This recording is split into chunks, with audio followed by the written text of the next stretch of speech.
Assalamualaikum warahmatullahi wabarakatuh. Saya Ridho Prima Esa.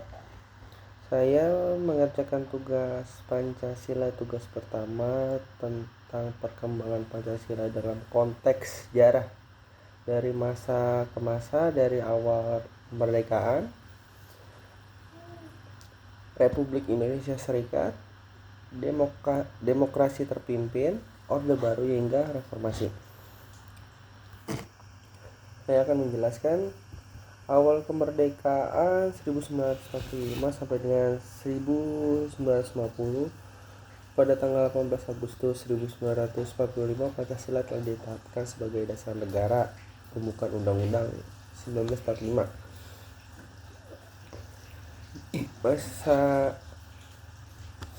Masa negara awal segera setelah proklamasi relatif masih menggunakan kerangka legislatif yang baru dan semangat persatuan nasional. Pelajaran yang bisa diambil di tahun tersebut ya, Pancasila sebagai konsensus bangsa bahwa 5 sila menjadi pijakan bersama, ketuhanan yang Maha Esa, kemanusiaan yang adil dan beradab, dan seterusnya. Semangat persatuan dan keberagaman itu penting untuk menyatukan berbagai suku, ras, etnis. Nah, nilai kebangsaan dan identitas, generasi muda perlu mengetahui bahwa dasar negara bukan sekedar simbol tapi historis. Nah, di tahun 1949 sampai dengan 1959 masa Republik Indonesia Serikat, yaitu Perjanjian KMB, Konferensi Meja Bundar Belanda Indonesia, tanggal 17 Agustus 1950 dibentuk kembali NKRI yang sebagai dasar integratif menjadi penting agar sistem negara dipilih sesuai dengan cita-cita bangsa. Pelajaran yang bisa diambil adalah bentuk negara dan sistem pemerintahan sangat dipengaruhi oleh konsensus nilai. Ketika federasi dirasa kurang cocok nilai untuk persatuan, maka dipilih NKRI. Nilai Pancasila landasan normatif. Dalam transisi ini, Pancasila berperan sebagai ideologi negara yang menentukan. Relevansinya untuk anak muda harus memahami bahwa sistem politik pemerintahan bukan hal statis, melainkan harus terus didialogkan dan diarahkan oleh nilai dasar yang kuat. Di tahun 1965, ya ini masa dekret Presiden 5 Juli 1959, sistem demokrasi liberal diganti dengan demokrasi terpimpin secara sentralistis. Penyimpangan terhadap Pancasila terjadi seperti interpretasi yang terpisah-pisah, dominasi kekuasaan presiden, dan lain-lain. Pelajaran yang bisa diambil, nilai Pancasila dapat diselewengkan jika tidak disertai sistem check and balance. Sila keempat yaitu kerakyatan yang dipimpin oleh hikmat, kebijaksanaan, dalam permusyawaratan perwakilan. Dilanggar, keputusannya banyak di tangan satu pemimpin. Bahaya dominasi tunggal atau pusat.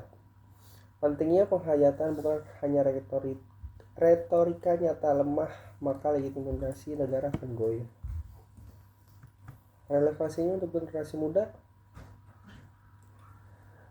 harus kritis, aktif, mengetahui nilai Pancasila secara tekstual, bagaimana itu diterapkan dalam kehidupan nyata, baik di sekolah, kampus, dan masyarakat.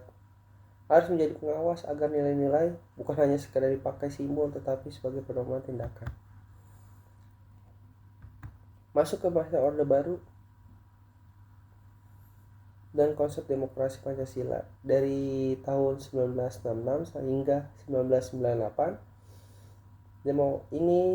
Demokrasi Pancasila populer digunakan untuk konsep demokrasi nasional yang dijiwai Pancasila. Pelajaran yang bisa diambil adalah landasan ideologis yang kuat tidak cukup tanpa praksis yang konsisten, munculnya gap antara nilai dan kinerja, transparansi dan akuntabilitas. akuntabilitas. Penting nilai keadilan sosial. Sila kelima dan persatuan Indonesia.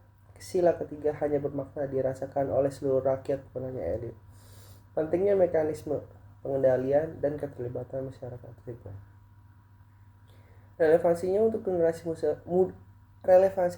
generasi muda di tahun itu, pewaris sistem demokrasi dan struktur negara harus menyadari tidak otomatis hanya karena dasar ideologi.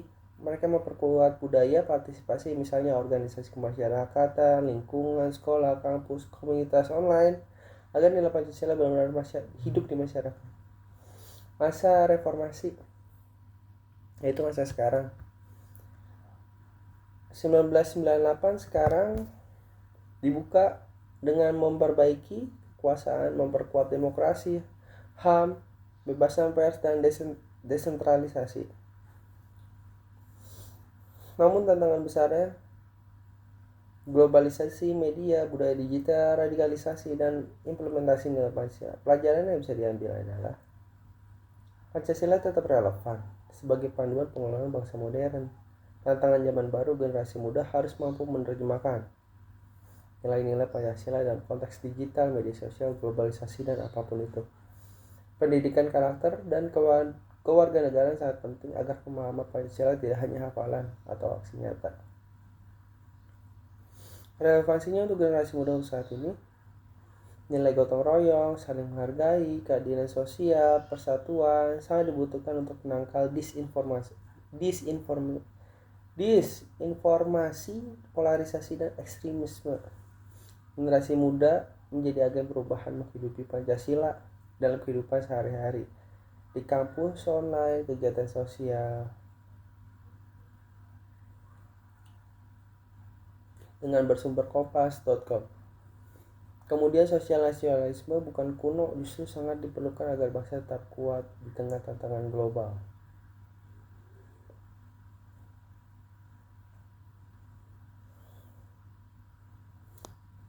Wassalamualaikum warahmatullahi wabarakatuh.